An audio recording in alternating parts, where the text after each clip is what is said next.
Welcome back to the Whatnauts review show number 281.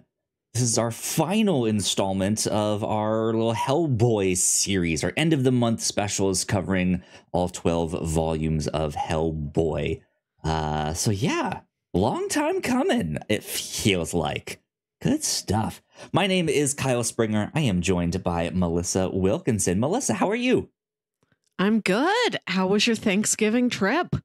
It was pretty good. We got in late last night. Went to go visit my parents out in Wyoming. Got to see some big mountains.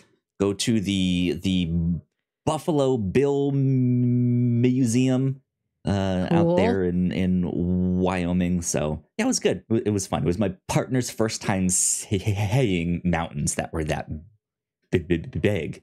It's very flat here in Oklahoma. So she enjoyed it. What about you?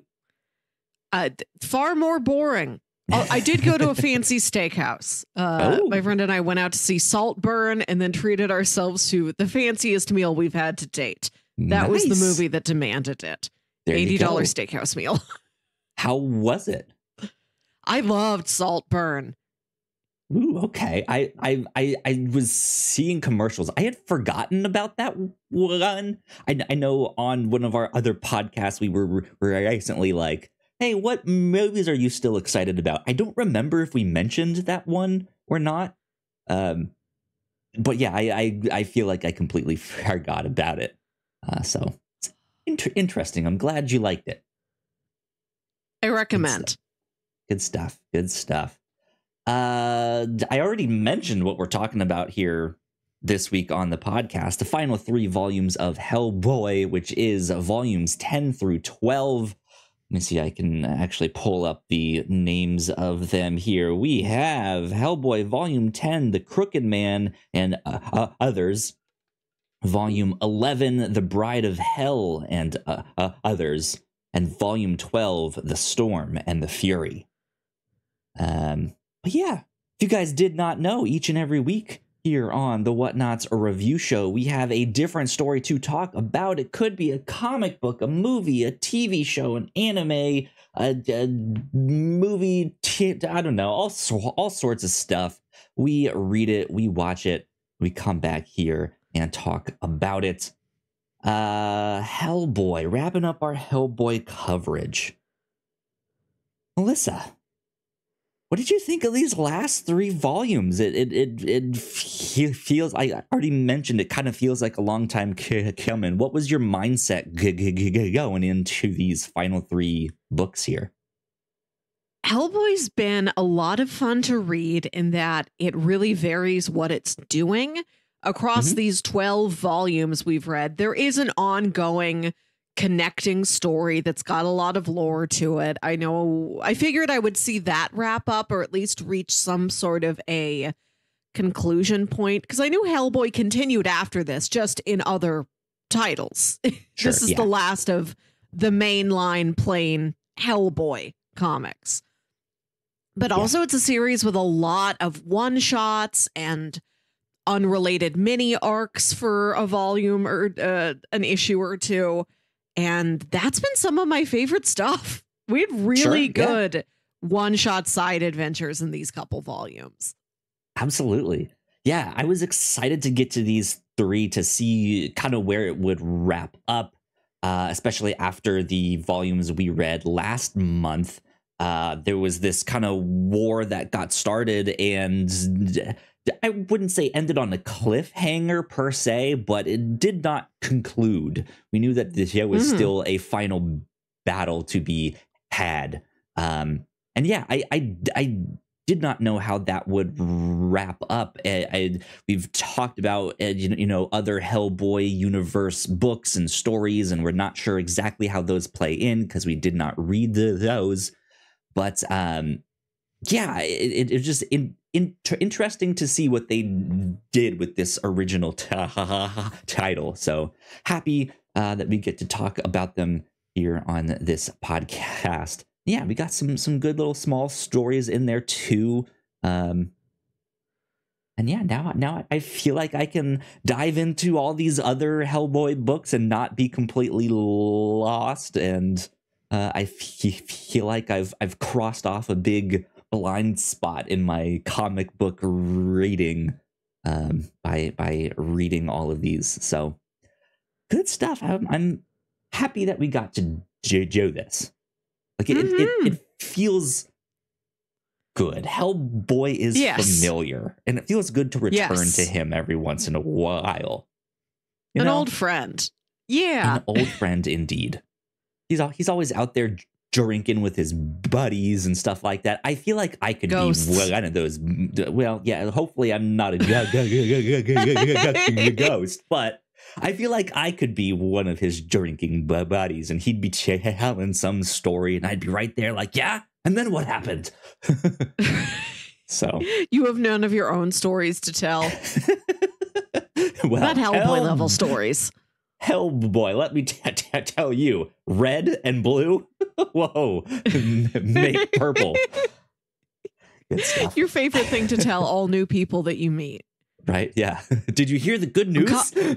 This is your fun fact for like corporate mixers. Everybody go around and say your name.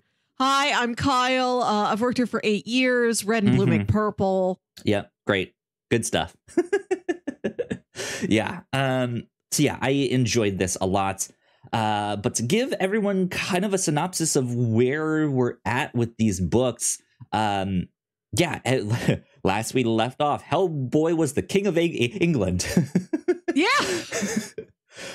Didn't see that coming. This coming war that was kind of brewing as Hellboy is repeatedly defying his own fate. He is kind of destined to be the king of hell, and he keeps saying, no, I don't want that. And one of the characters that he had kind of spurned earlier on resurrected this witch that is supposed to be super strong as a result of her coming back. Kind of lines were drawn, sides were taken up, and Hellboy is still kind of caught in the middle of all of this, just being like, man, I don't want to be here. Leave me alone. And yeah, he ends up finding out that he is very distantly related to the King of England, King Arthur himself. And he can potentially lead this army of the dead against Nimue, this witch that is out there. And that's kind of where we left off. It was like right before the climax of this final big battle here. And that's where we kind of pick up with these books here. The first 2 volumes are these like shorter stories. Hey, there's this one time that Hellboy was in Mexico and became a lucha libre and did all that stuff, which was fantastic. But this final volume kind of wraps up this ongoing story that we read here. So good stuff. Do you want to add anything else to plot synopsis that you think people should know? I don't think so. Cool. Well, yeah, in that case, I'd say we take a quick break for housekeeping. And when we come back, we will dive into these final 3 volumes of Hellboy and start talking about them. So we will be right back. Here at the Whatnauts, we make multiple different shows, and a lot of hard work goes into making them, so we would love it if you check them all out. If you enjoy our shows, patreon.com/thewhatnauts is the best place to show your support. For just $1 a month, you can get early access to episodes, and at our $3 tier, a Patreon-exclusive podcast, The Pilots Club. You can even get a shout-out and thank you on most of our shows at the $5 tier. And if you're one of our patrons already, thank you so much, it means the world to us. You can find out more information on our website, thewhatnauts.com, as well as your favorite podcasting platform of choice. When you type in The Whatnauts, all of our shows will pop up right there. Just don't forget to give us a nice rating and review if you like the shows. You can also find us on YouTube and Twitch for video versions of the shows, trailer reactions, and live streams. And lastly, we have merch. if you want to grab yourself a shirt or a hoodie or a mug or something else, head over to the whatnauts.com/store to pick up some merch today. All right, we are back once again. A big shout out to all of our Patreon supporters. Thank you. A lot. Thank you indeed. It means a ton. Over on the Pilots Club this month, we got to talk about Manifest, a 4-season television show about a group of people who were on a flight that when it landed, they learned they lost 5.5 years of time and life kind of moved on. And so they're trying to solve the mystery of what happened to that plane, try and figure out all of their relationships, and so on and so forth. And some of them are getting visions and stuff like that. So weird things are happening there. But for December, coming up this next month, we are talking about the first episode of Genndy Tartakovsky's latest cartoon, Unicorn Warriors Eternal. So be on the lookout for that. We should be recording that real soon here. And then once December hits, yeah, that will be up very shortly. If you're a big animation nerd, this is one to look out for indeed. Let's see, what else have we been up to here at the Whatnauts? Right here on the Whatnauts review show last week, I pitched some cheesy B-movie, some cheesy B dinosaur movies. Is that the right way to say that? Dinosaur B-movies. Sure, yes, thank you. And we ended up watching The Velocipaster, a movie that I have often touted as amazing, hilarious, incredible, so good. Watch it. And we finally got to watch it on the show, and it was a blast. And then over on the Captain's Log, of course, it was Thanksgiving this past week, so we did not get to record the Captain's Log this past week. But the week before that, we caught up on some of the TV shows we've been watching, including Hannibal. Melissa, you finally finished Hannibal. We went to go see The Leftover. Yes, you are now free to watch other shows and do other things now that the weight of Hannibal is lifted. Yeah, so we got to catch up on some of that stuff, talk about the actors' strike being over, some Marvel updates, all sorts of good, fun stuff. And keep your eyes peeled, because coming up real soon here at the start of December is our Rotten Tomatoes movie prediction game for the Captain's Log, which is always a fun one. So there you go. And then last but not least, over on the Reactor Core, we have some spoiler casts up for Loki Season 2, The Marvels, and we also have a Good Burger trailer reaction for Good Burger 2. So Did you watch Good Burger 2? No, I have not watched it yet. But I did see the Burger Mobile in the Macy's Thanksgiving Day parade. My mom likes watching it, so that's what we did on Thanksgiving morning. It was good. It was fun. Mm-hmm. There you go.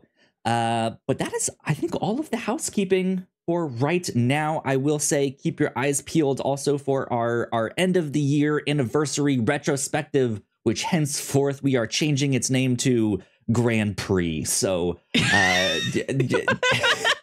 no one can stop us. Yeah, no one can say otherwise. So I guess it's our 8th Grand Prix, if that makes sense. Our yeah.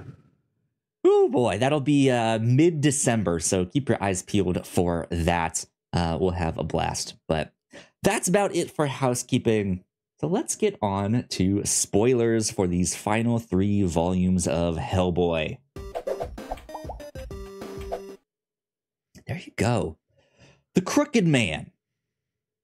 Melissa, what did you think of this first volume, volume 10? What stood out to you with these ones here?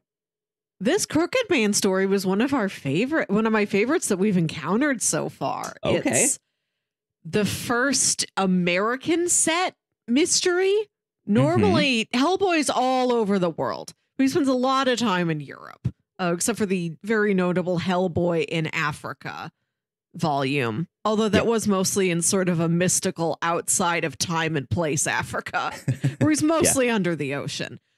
I liked the Appalachian setting. That felt very specific. It felt a little bit more modern, just in that it isn't in like Victorian times or something. Sure. Right. Yeah.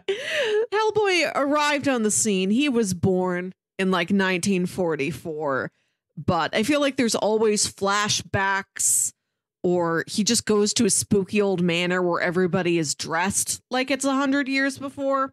Right. And we have this story in the Appalachian Mountains sometime in the mid 20th century, which isn't recent or modern, really, but it feels more like more recent folklore as opposed to ancient myths and legends.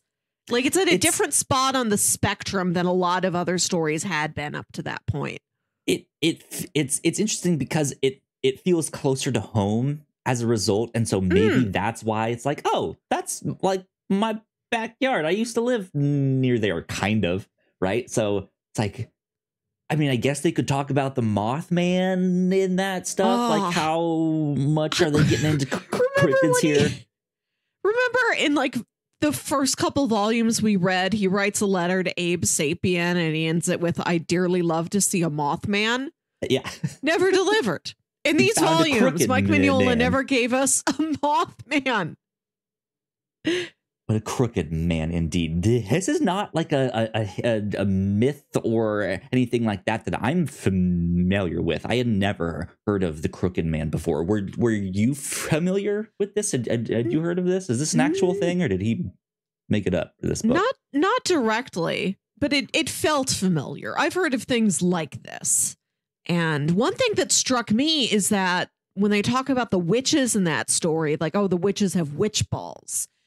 And I saw the illustration of them. I'm like, oh, those are the sugar balls. Like, that's the type of tree that was in my yard growing up that it not spat out, but like dropped those spiky, weird little balls.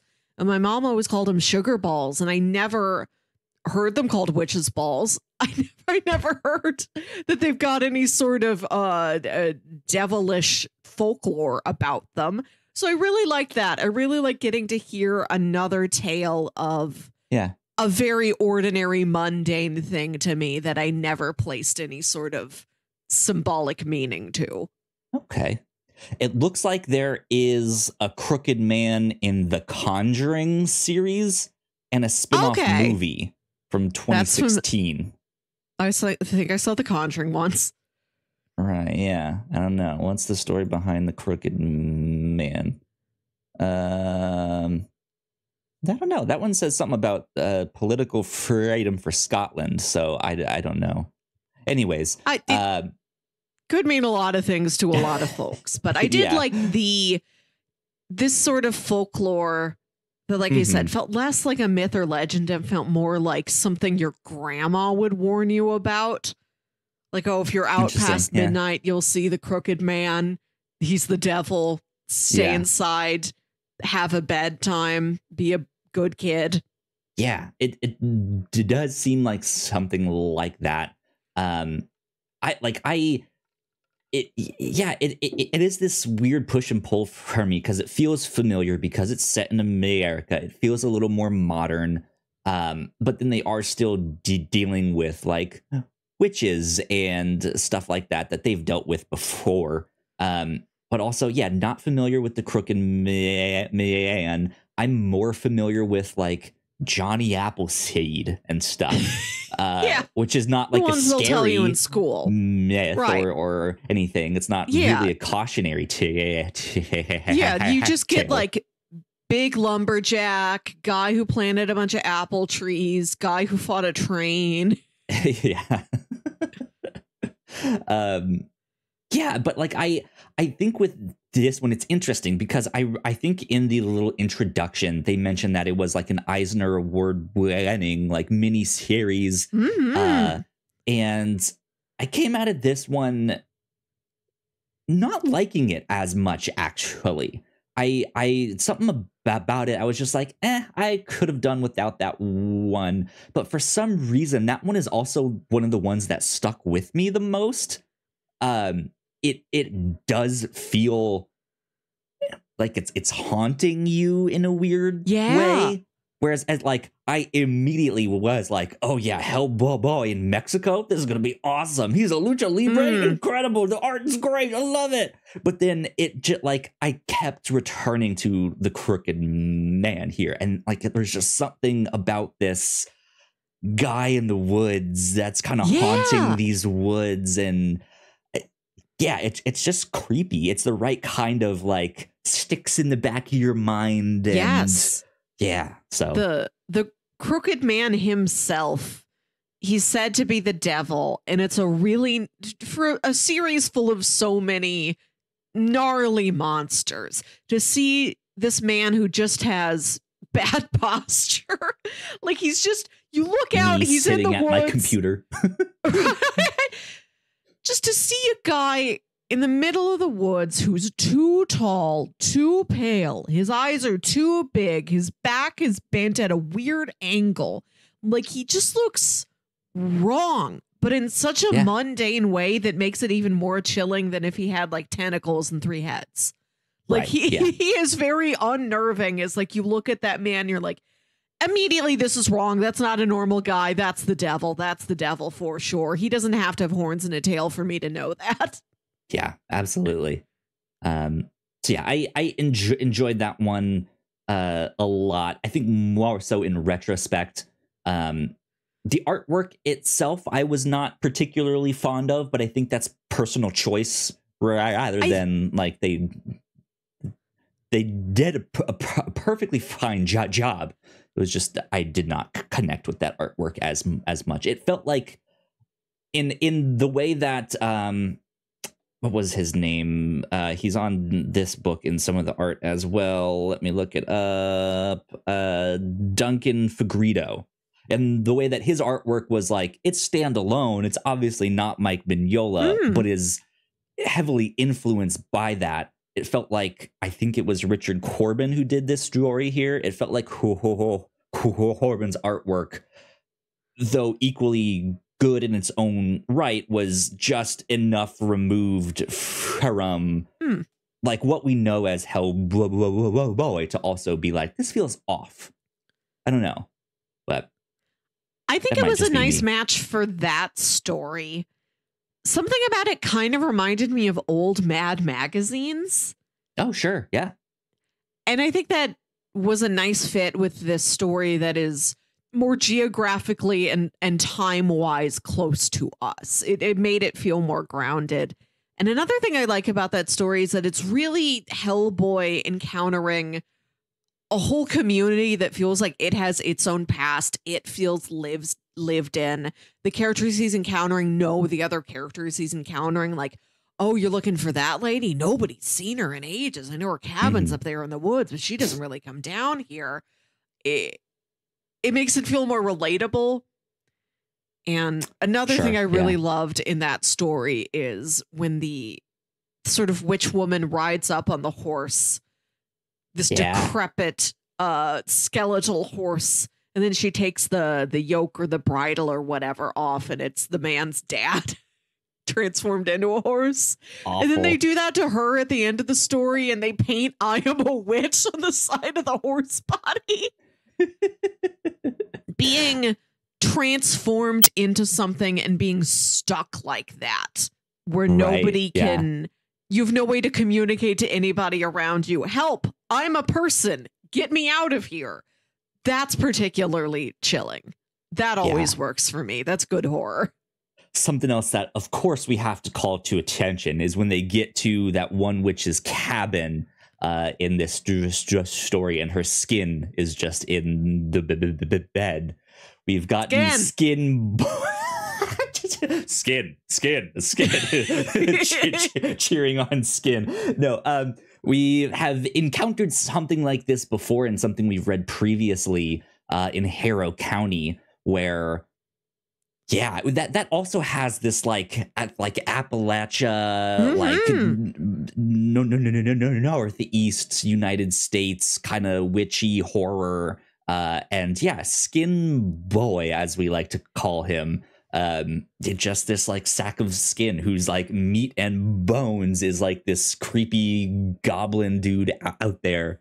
Yeah, the witch gets a familiar that is a skin and bones boy who goes scampering out into the world and can communicate with his skin sack that can be like folded up and put in this girl's purse, and like little skin will reach out and be like whispering her secrets that it knows from its eyeballs walking around out there.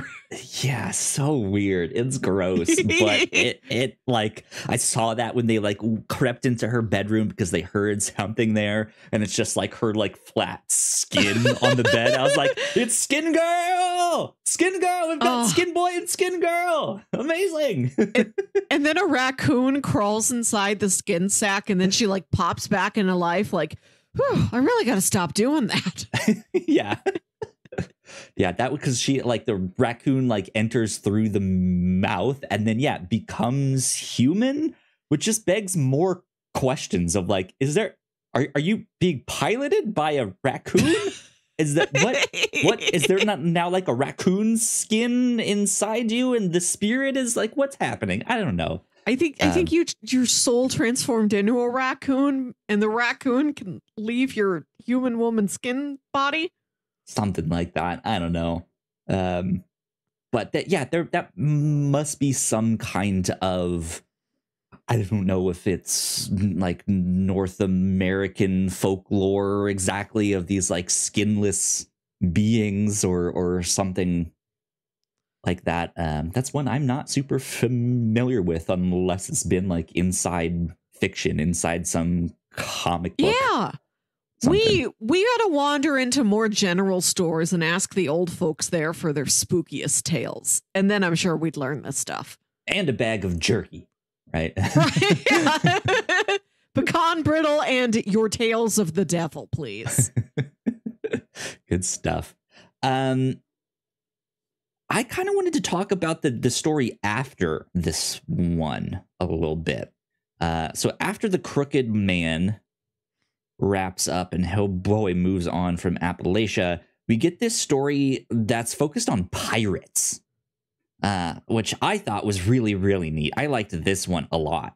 And it is about this skull that has kind of ended up in a number of people's hands to like help them out with these occult rituals and so on and so forth. And it is believed to be Blackbeard's skull. And I eventually what happens is that they end up kind of summoning Blackbeard, and his headless body is trying to reconnect with his head so he can be whole once again and become a pirate and do what he loves. The whole time I couldn't help but thinking of Our Flag Means Death and Taika Waititi and the fate he might meet in a later season, who knows.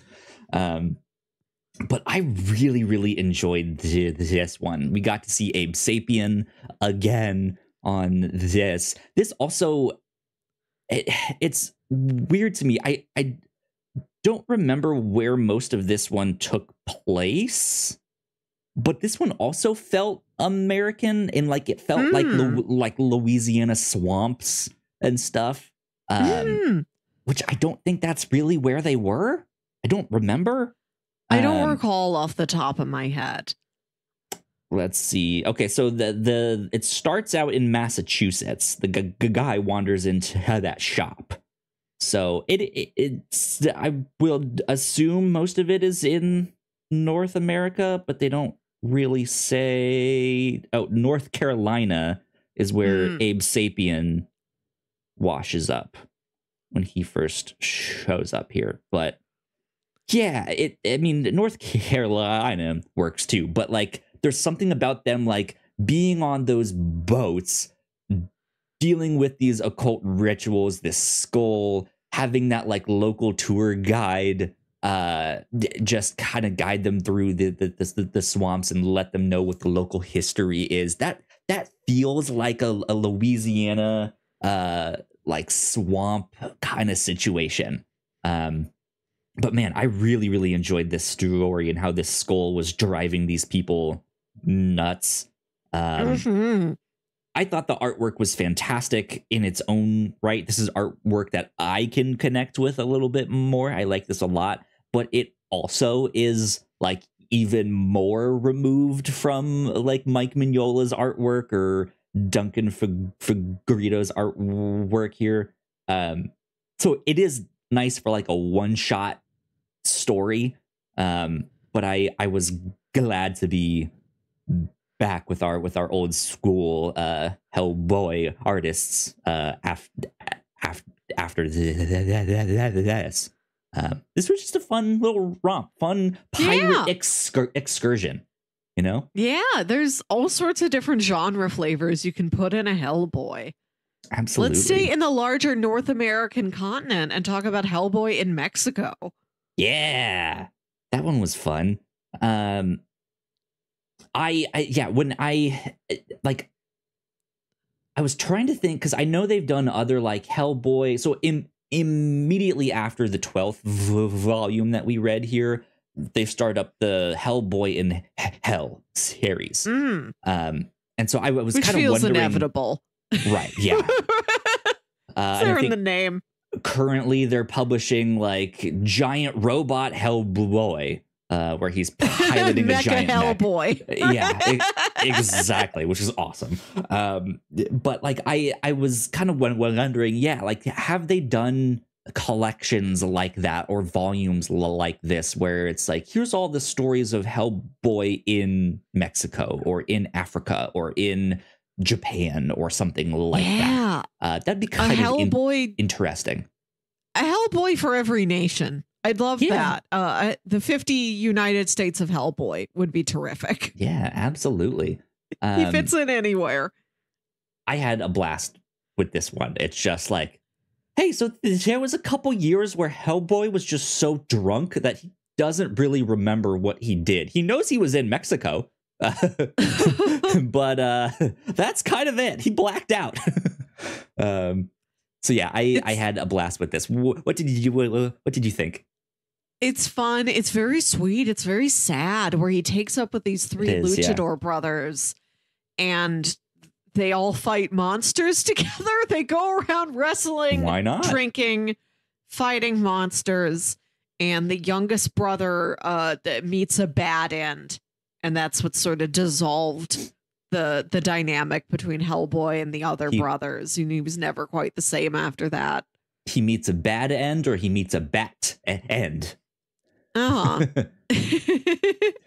no. It's fun to see Hellboy wrestling. I think, is that the one where there's also a poster for a Lobster Johnson, or is that in the Hellboy double feature comic in the theater?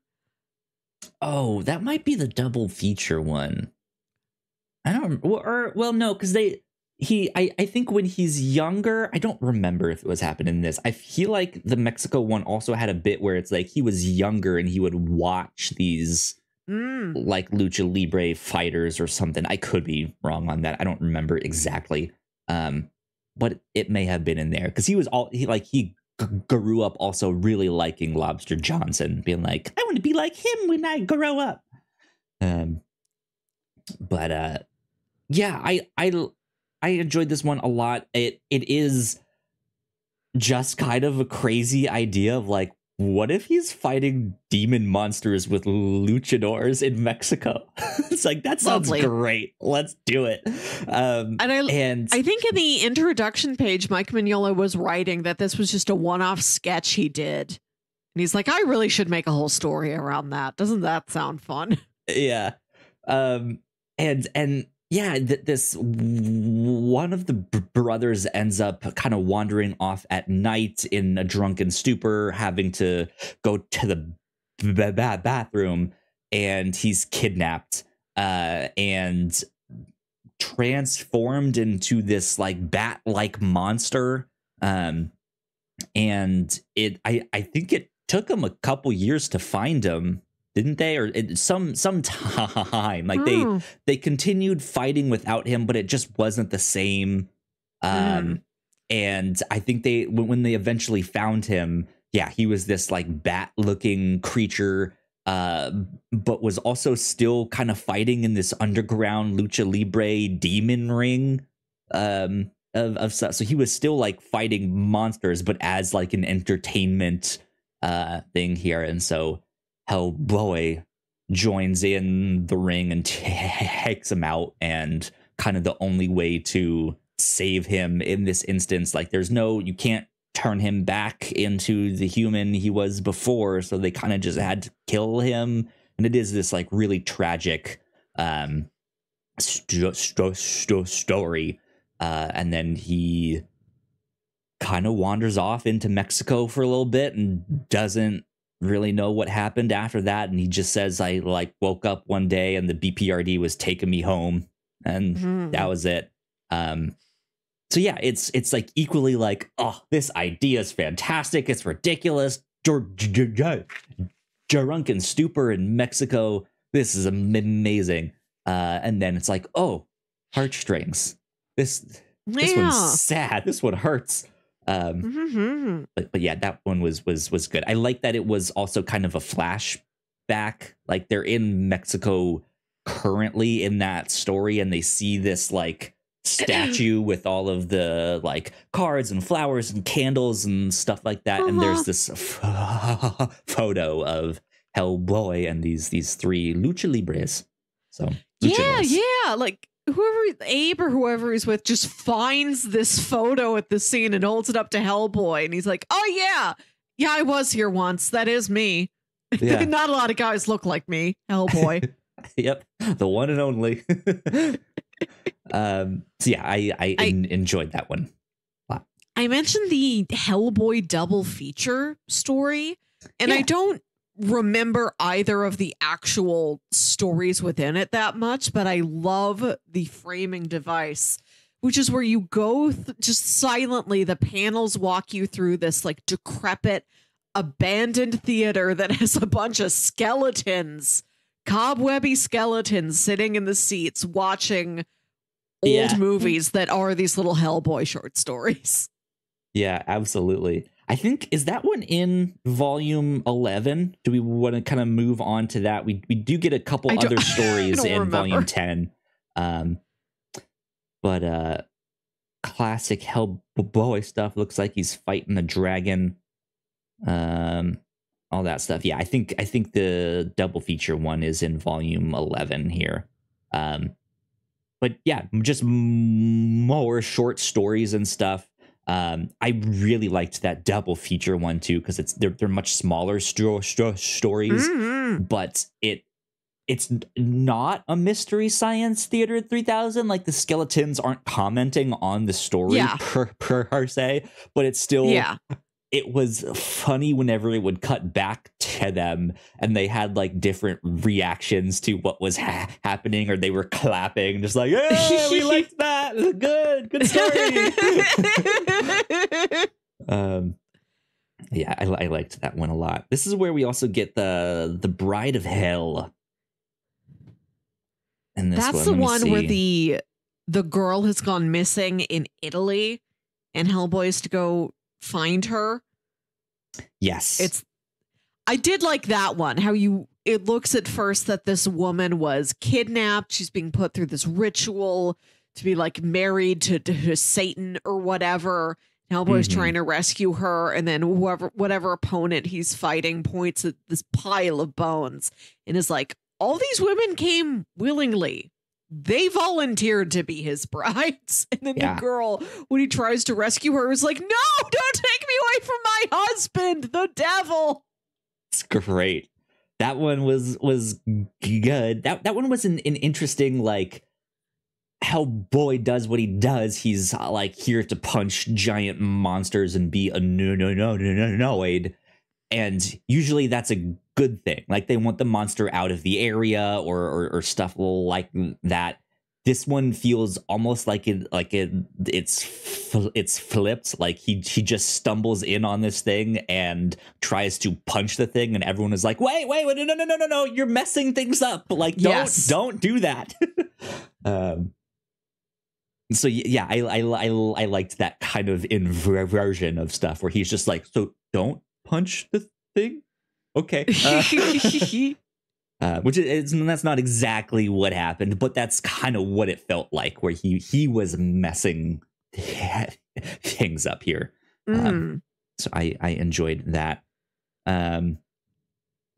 We also get the story of that like haunted mansion where a bunch of the like local vagrants had gone missing. I think this is more of like a vampire story.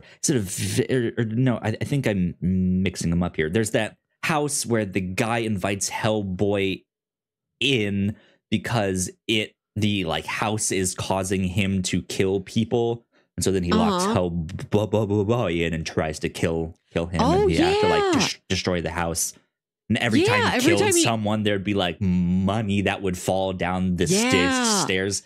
Great haunted house story. I like that one. Oh, that one was really some cool. giant skeleton underneath the house. That one was eerie. Yeah. I like the one about the painter who has started become like possessed by Moloch, and he's doing the Moloch sculpture.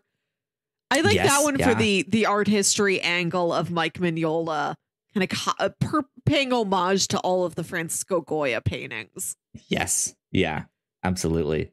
And then later on is the one that we were kind of mentioning where that witch goes into the vampire goes into the motel, gets caught by Hellboy. That's the whole ritual. He kind of is that right? I keep mixing these up. I think no, this is the family where he shoots the vampire, and I think it was the father is like, hey man, like she's not gonna make it. This isn't what you think it is. Like, let me take her back to the house here.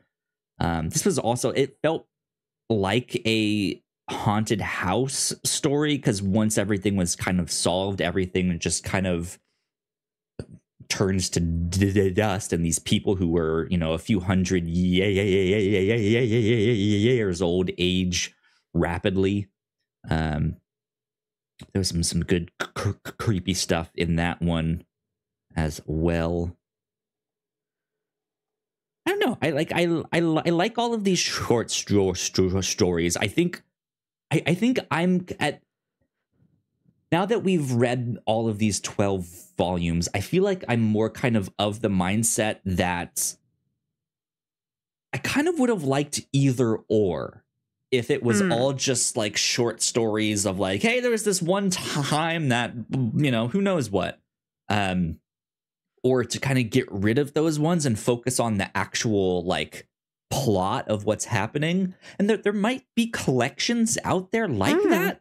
I could see that easily being done of like, hey, if you just want the like plot, like here's the, this one.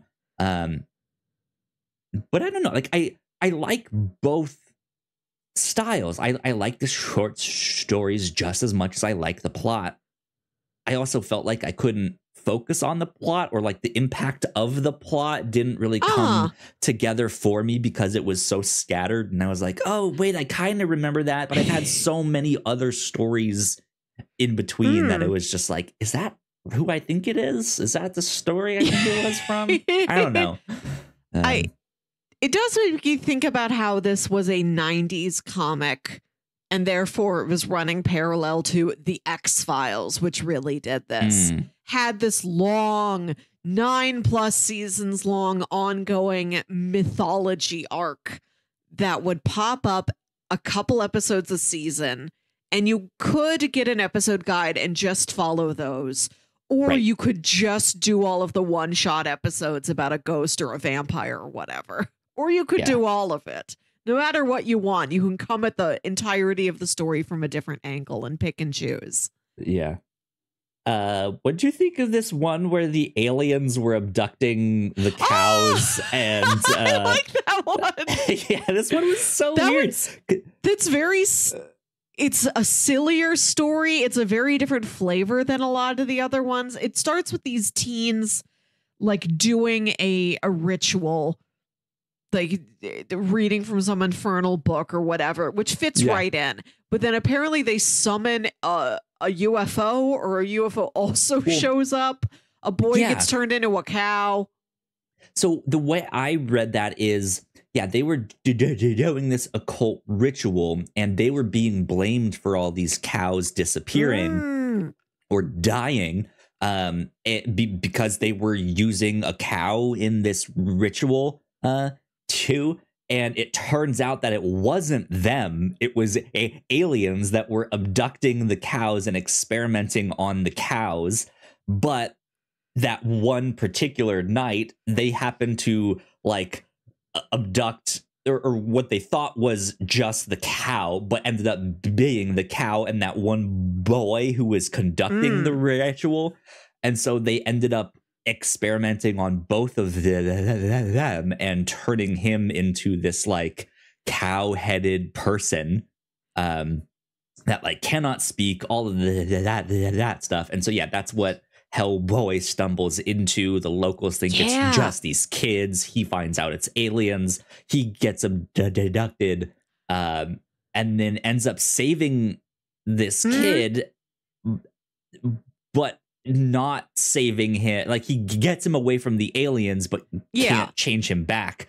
And so that kid ends up being like the subject of other kids, like demonic rituals and stuff. And he's just sitting there with like the candles on his head and shoulder. And he's just so sad that he can't speak and be like, don't do this. This is bad.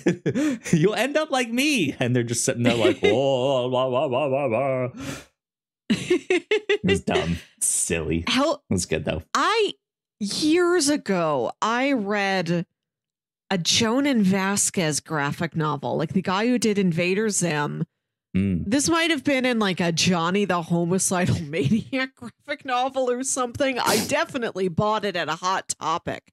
But there was a short story in it about this goth kid who was playing Vampire the Masquerade and loved vampires, the sort of dark, romantic, sexy vampires.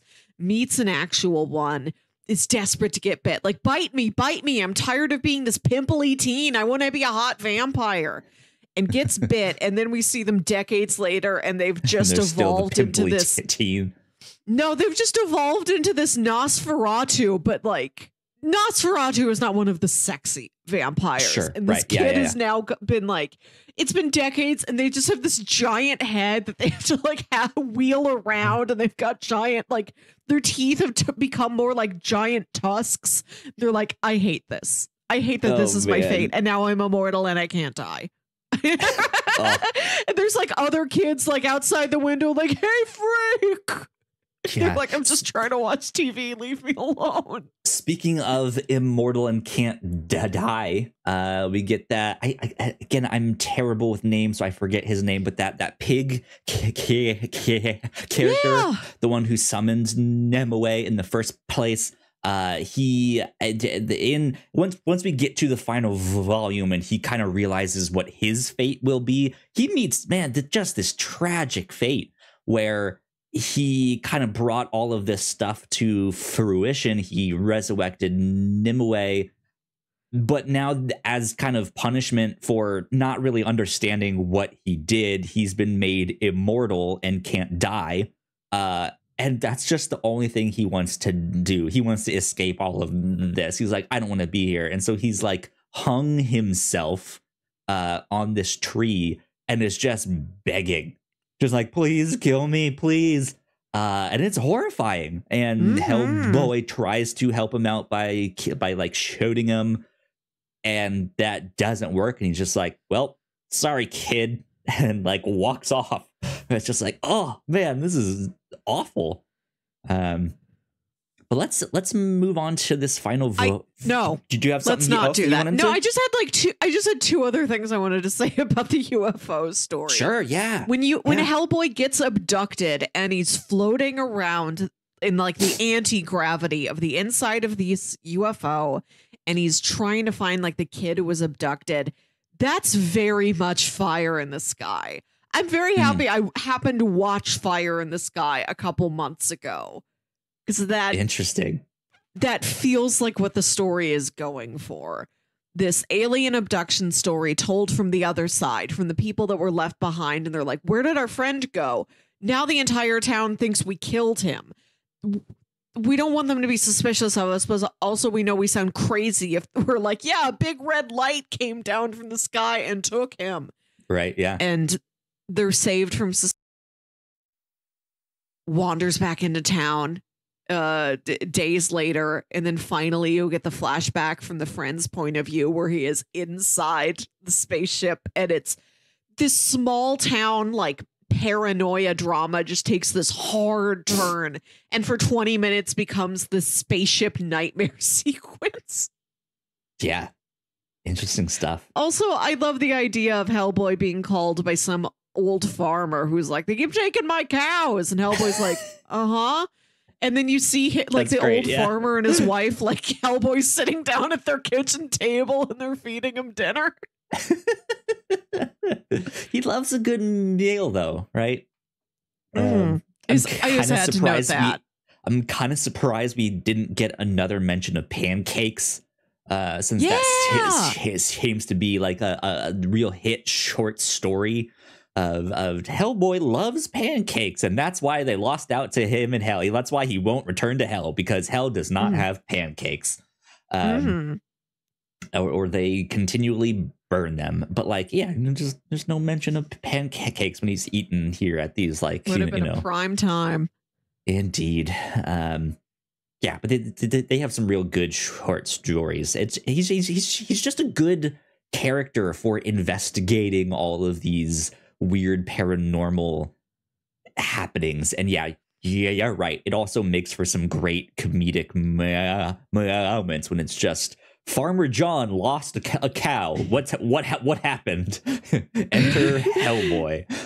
Somehow got a hold of the BPRD's number. Like, you gotta send somebody, man or devil, to look into my cows. He probably called the like local constable. He's heard this story before. He's not gonna do anything. He's like, well, let me speak to your manager, and somehow it just gets escalated all the way up to the BPRD. That'd be great. Yeah.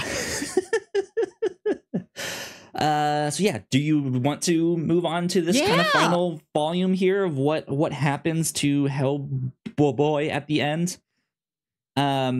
So we kind of catch up with Hellboy and Alice. And he's still just kind of wanting to, like, I don't want to be involved with all of this stuff. But they're not quite sure what to do. They stop at this inn to like collect their thoughts. Hellboy doesn't want to take up Excalibur and lead this army of the dead that has been starting to appear. These knights have been like lifting themselves up out of their graves. And apparently the inn that they stop in is called the Holy Grail, or has the sign of the Holy Grail. There, I thought that was a nice touch where they like didn't explicitly name it, but they were like, they're gonna be meeting up somewhere. Like, why? Like, they're not just gonna be like these zombie knights just wandering around and he has to go collect them all. They're gonna congregate somewhere. Where? And you see them congregating outside of this inn, and you're just like, that's strange. Like, why are they here? Were they just attracted to the sword? But Hellboy was already behind one of them when he investigated it at the start. So why wouldn't he be, right? And then he looks up, and the sign is the Holy Grail. And I was just like, okay, yeah, that makes sense.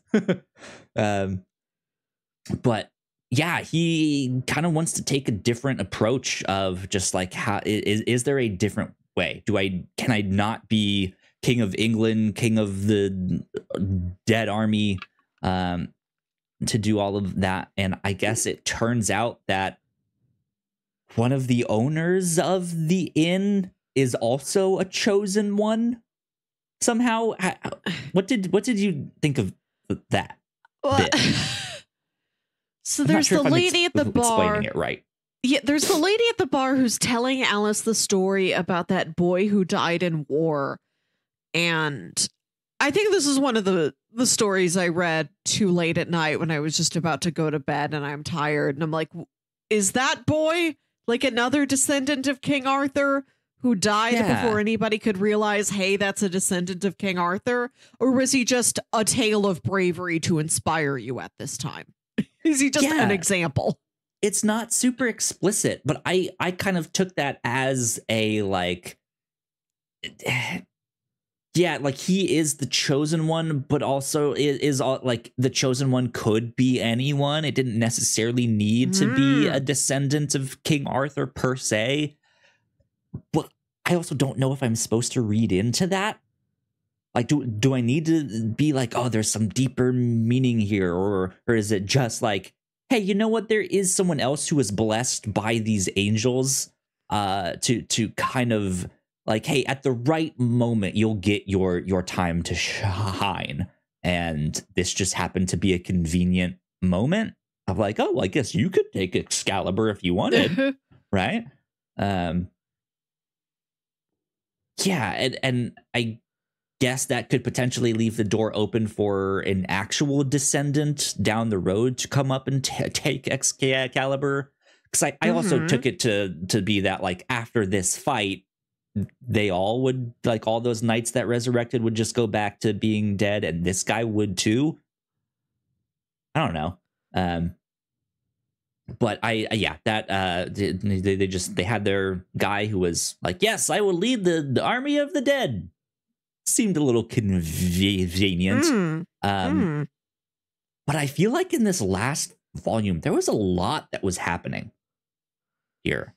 From everything from the little pig guy to all the stuff with Excalibur and the inn, to Hellboy, like finding a different way to get to Nimue, to finding out that Nimue is possessed by the dragon whose name I can never pronounce, the like Orgdu Jihad or whatever it is. Yeah. I felt like it laid it on thick in this volume here. Yeah. But it felt cool because we saw characters returning from like other volumes to be like, hey, here's this thing. I'll help you out in this way. Like it also felt warm and comforting in that sense, right? That's like, oh, it's all these characters that we've seen over these volumes. They're tying everything together. And that felt nice. It felt good. Here's Baba Yaga. Here's Vasilisa back again as some sort of benevolent angelic spirit to help Hellboy. Yeah, there's those big wolves from the Wild Hunt. All sorts of stuff. It felt like a culmination. It did feel like a good, like this is the end of the Hellboy story, or like the initial story here. And yeah, I liked it a lot. It is an epic story. It's an epic big fight at the end. Yeah, I mean, he's fighting this giant dragon. These like castles and stuff are crumbling and people are fighting and dying and all sorts of stuff. And it's good fun comics. That's it, right? Like, even if it feels like, okay, maybe they glossed over some of the details here, or it was just a little bit faster paced than I was hoping for, or stuff like that. It was just like, I'm having a blast. This is fun. The artwork was spectacular. Yeah, good stuff all around indeed. I don't know. Did you feel like this was a good ending place for these books here? I think so. Like I said, it feels inevitable that Hellboy should go to hell. I like that he doesn't die. You really can't kill Hellboy. He's just... I mean, he kind of did in this book. He died, and that's why he goes to hell. It's not like, all right, guys, I'm taking the next bus to level 7 of hell. And then Nimue kind of drags him down. It's very much a Gandalf and the Balrog type of fight between those two. Well, don't they also rip his heart out? Oh, that's true. They also, ripped his heart out. I guess if you get your heart ripped out, you'd die. Well, you never know. Give it a shot. I mean, has Hellboy ever had like major surgery to study his anatomy? Like, does he have 3 hearts in there? Right? Like, I don't know. 4 maybe they got stomachs the, like a cow. Right, or like how we have certain organs that it's like, I guess you can live without them. You'll might not be as good as you were before, but you can still function, right? Maybe that's what a heart is to him, right? just like, well, you can do without it, I guess. I mean, still Hellboy, but I did like Nimue growing bigger, changing form. Mm-hmm. At one point, her dialogue becomes these boxes instead of like word balloons. Like she has ascended. She's grown in power so much that she talks in like an omnipotent narration box. Right. Yeah. Or like we're seeing the epic battle scenes, but from farther away. We're not privy to like their up close actual conversations. And so, yeah, so we get her like narrated version of that too.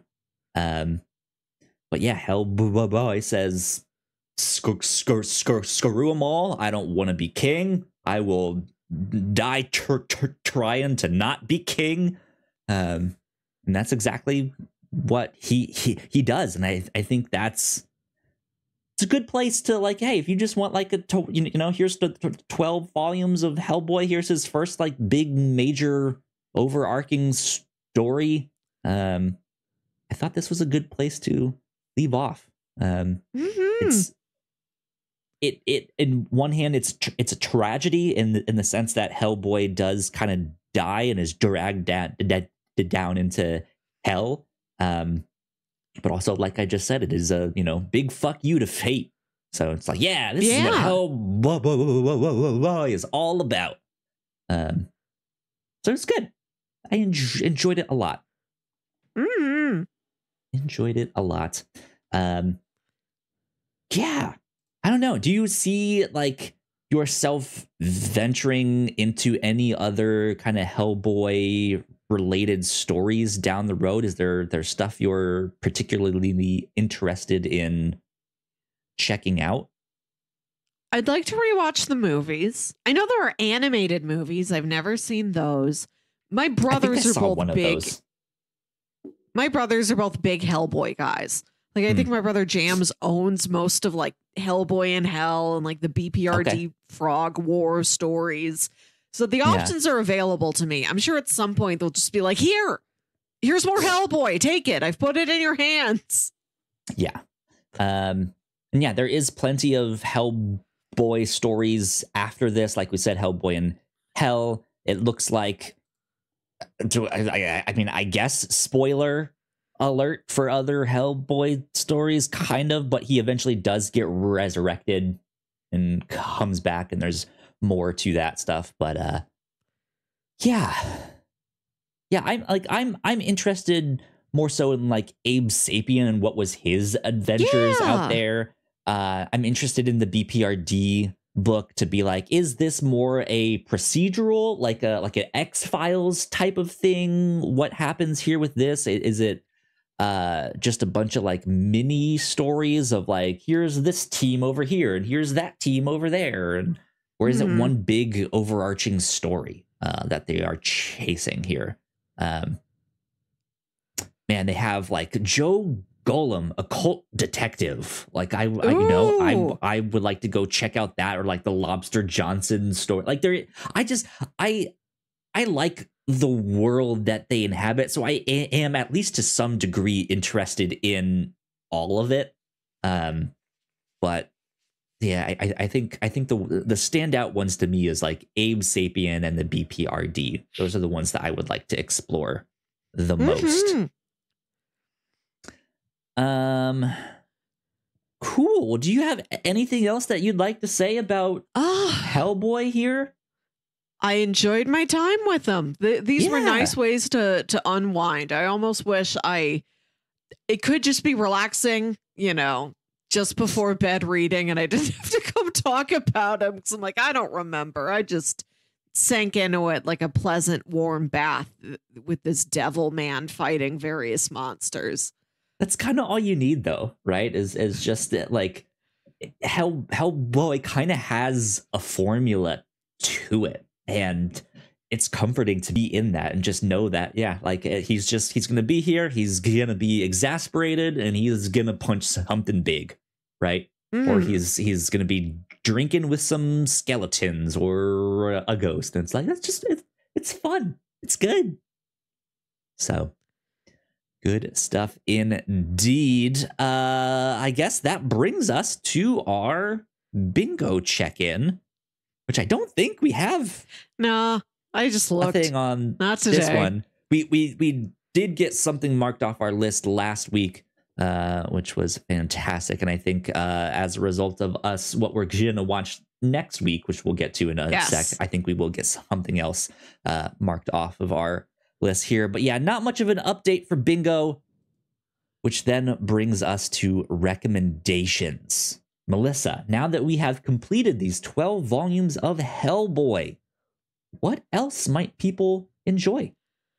Now that we've introduced Arthurian mythology, I feel that I should direct the listener to episode 223 of the Whatnauts review show, where we read the first 2 volumes of the comic Once and Future by Kieran Gillen. Yeah. Which is characters who embody, let's see, a magical artifact manifests the legendary King Arthur, bent on conquering modern day Great Britain. And all the characters in the story are aware of the mythology and will like emulate a character. Like they will go on that character's archetypical journey, and they're like, now I have their power. I did all the stuff like thematically that knight did. Now I have that knight's power. Now I am him. And somebody else is like, all right, well, who's a stronger knight? And I'll follow his archetypical journey. Yeah. I would even recommend, there was another Kieran Gillen book that we read called Die, from episode 232 here on the show. That is more of a like Dungeons and Dragons style, like tabletop role-playing RPG story. They get sucked into the game, but that also has like, that kind of sense of adventure, that almost like Arthurian legend feeling, but then mixed in with some like brand new stuff. There's a character who is more of like a cyberpunk style character in that world. While other characters have magic and stuff like that. That one would be interesting to check out as well. Occult stuff. Let's see here. I did just look it up. We talked about the first 2 volumes of the Harrow County comics by Cullen Bunn and artist Tyler Crook. That was back on episode 80, over 4 years ago. That was a while ago, indeed. So I haven't read these specifically, but I read something else by the creator. There's these books called Kitaro. They're like a series of manga about like Japanese demons and folklore and spirits and all of that stuff, that I think would be really, really interesting to check out if you're into some of that stuff, and specifically for Japan, could be interesting to check out. Anyone else? Trying to think here if I have any other kind of books that I would want to recommend. I don't know. He's just a good old fun comics. Doc Savage. Go read some like pulp detective novel stuff. Yeah. I wanted to shout out some stuff outside of comics, reiterate what I'm sure I recommended on our first episode of this series, which are the Dresden Files novels by Jim Butcher. I've got them all back there on my shelf. There's 17 novels, 2 short story collections.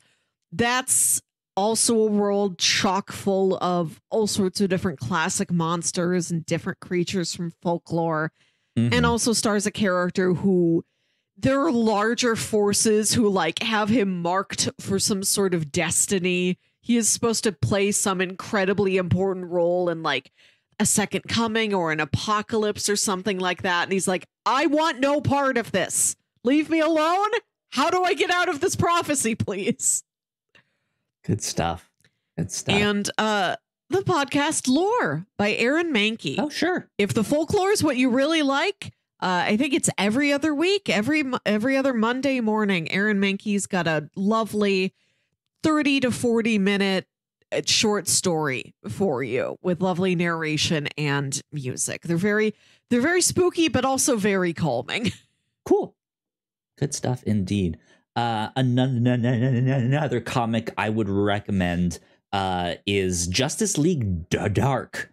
Oh, yeah. More recently, there was a series of Justice League Dark written by Ram V and I think James Tynion IV. For a little bit at the start there. They made an awesome book. It was at first kind of running backups in the Justice League book, but it was like secretly like one of DC's best books at the time. Fantastic stuff of them. Just kind of investigating some of the darker magic side of the DC universe. And I loved that book. That book was fantastic indeed. And then also from James Tynion IV. Oh God, why did I just blank on the name of this book? What is the comic? The one about the. I'm kicking myself that I don't remember the title of this book. Why is it? Comics by James Tynion. Do I know this? I've mentioned it before. Okay. God, what is this? Why am I not remembering it? It's not something. Department of Truth. Oh, there you yeah. Go. Yeah, especially if you're wanting like a great horror comic. This one is fascinating because it really dives into belief systems of like, what if we lived in a world where the more people believed in something, the more it was true. And there was a Department of Truth that kind of kept everything in line and made sure people believed certain things or did not believe certain things. And like there's that whole story going on, but even the artwork is it's filled with mystery in a way that I think a lot of people would describe as like, oh, it's scratchy artwork or this or that. But man, they dive into everything from like Mothman to Bigfoot to the JFK assassination to the moon landing and all sorts of stuff. And it is a real creepy book. Highly recommend that. But if you want some more, like folklore and mythology of stuff and conspiracy theories mixed in with that, Department of Truth is one to check out. So there you go. I think those are recommendations for this week. Melissa, you've already pitched what we're going to do for this next week. So can you inform us once again of what we are watching? To mark the upcoming Christmas season, I offered you a mystery choice between red movie and green movie without giving you any further details. And you picked green movie. So we're going to be watching Jim Carrey's The Mask. Yeah. Not the green-related movie with Jim Carrey in it that you think. Not the one that's explicitly for Christmas time. Good stuff. Yeah, I'm excited to dive into that. I think that'll be a lot of fun. I haven't watched that in God knows how long. like it's one of those movies in the back of my mind of like, I know I've seen it. I think I've seen it. I've seen parts of it at least, but I don't remember actually being like, let me sit down to watch The Mask. I think I've absorbed it. But I know I've seen it. Yes. I think. I don't know. Right? But yeah, I'm excited for that. But keep in mind that we are getting down to the wire here for the Whatnauts review show in 2023. Yeah, we're coming up on our end of the year retrospective, now titled our Grand Prix. So be on the lookout for all of that stuff. It'll be good fun here. So yeah, I think that is about it for this week's podcast. So Melissa, where can the people find you on the internet? I have a new Letterboxd, not much on there yet, but you can follow me at Wilkywit, WILKYWIT. There you go. You guys can find me at Yo Kyle Springer. And if you'd like to stay up to date with all the stuff that we do here at the Whatnauts, we are at the Whatnauts at most places. So please go like, share, and subscribe. You guys know the deal with all of that. If you're watching this on YouTube, please go check out one of our other videos right over there on that side of the screen. That would help us out too. And yeah, this has been number 281 of the Whatnauts review show. We will see you all next time.